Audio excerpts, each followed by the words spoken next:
আজকে home cooking চ্যানেলে রান্না হচ্ছে কচু শাকের রেসিপি।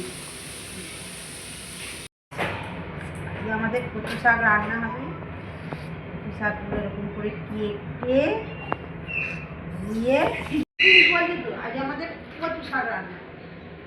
কচু শাকটা ছোটো ছোটো করে খোলা ছাড়িয়ে কেটে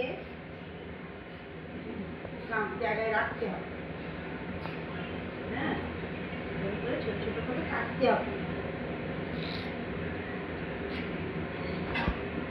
শাকটা আমরা ধুয়ে নিচ্ছি, নিয়ে প্রেসারে দিয়ে দিলাম।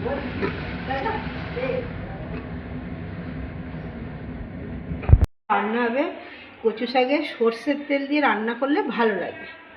একটু সর্ষের তেল দিলাম,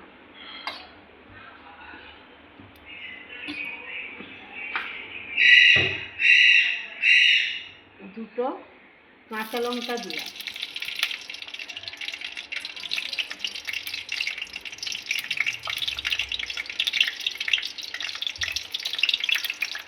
একটু পেঁয়াজ কুচি দিলাম,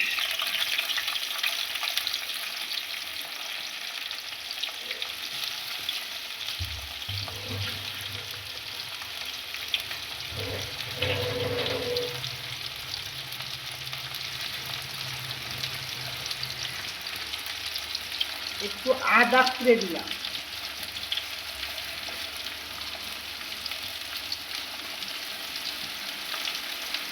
বেটে দিলে ভালো লাগে সব কিছু।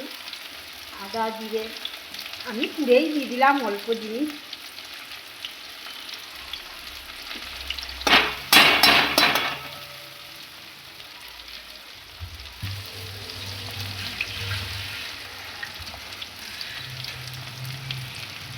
একটু নেড়ে দিলাম,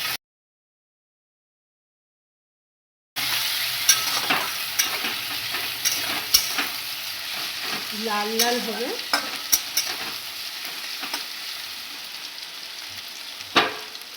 লাল লাল হোক, পেঁয়াজগুলো একটু ভাজা হয়ে যেতে নুনটা দিয়ে দিলাম। নুনটা পরিমাণ মতন দেবেন।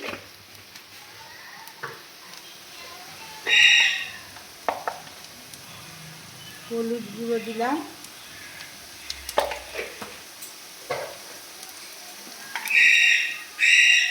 লঙ্কা গুঁড়ো দিলাম, জিরে গুঁড়ো দিলাম, চিংড়ি মাছ দিয়ে দিলাম, দিয়ে একটু নেড়ে নেব। একটু ভাজা ভাজা হয়ে গেলে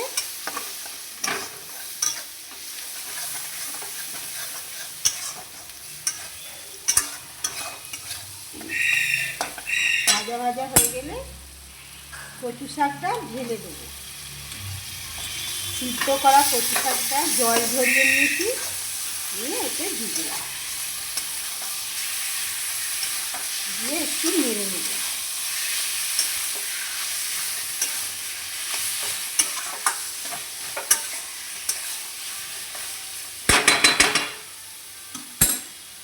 একটু হোক, জলটা শুকনো হোক। কচু শাকটা একটু নেড়ে দিলাম। আমরা একটু শুকনো শুকনো খাই, শুকনো শুকনো খেলে গাল কুটকুট করবে না। অনেকে রস রস খায়, কিন্তু আমাদের শুকনো, আমরা আর একটু শুকনো করব। একটু শুকনো শুকনো করবো, রস থাকলে যদি কুটকুট করে আর কি, এই জন্য আমরা শুকনো শুকনো খাবো, আর একটু শুকনো করবো।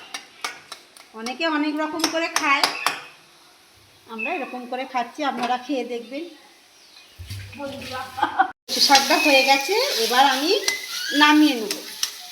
দেখছেন বন্ধুরা কতটা শুকিয়ে গেছে, তেলটা ছেড়ে দিয়েছে। এবার নামিয়ে নেব।